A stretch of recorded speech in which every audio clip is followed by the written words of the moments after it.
Привет гостям канала. В этом ролике хочу показать, как я устранил скрипы вот в этой части автомобиля. Вот здесь вот на универсалах Гранта Кросс, Грант Универсал, Калина 2 Универсал, Калина Кросс. Есть такая болезнь, что вот здесь вот в этих частях происходят скрипы. Я купил в автомагазине вот такой вот двухсторонний скотч. Приклеил сюда, там приклеил. Значит, снимал вот эти вот боковые накладки. Вот эту накладку с внутреннего торца туда приклеивал этот скотч. И в тех местах, где соединяется накладка с пластиком салона, в общем, где пластик трется об пластик во время движения автомобиля, в этих местах происходит скрип.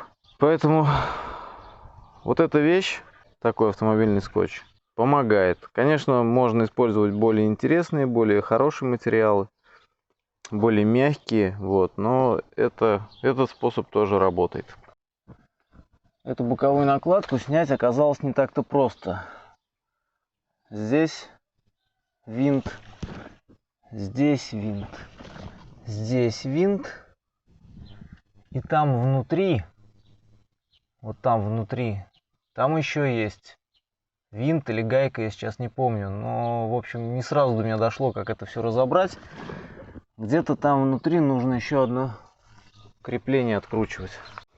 Вспомнил, вот на этой накладке, вот здесь вот, нужно здесь отвинтить шуруп, ее отвести в сторону или снять. И, по-моему, вот здесь вот находится дополнительное крепление. Когда все это снимается, откручивается, после вот эта накладка, ее нужно вытянуть на себя.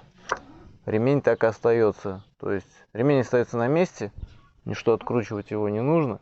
Эту накладку тянуть на себя, отвести в сторону. Вот. Потом ее можно будет вывернуть и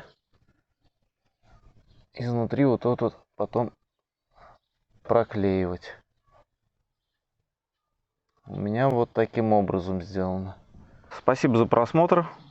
Удачи в ремонте автомобиля.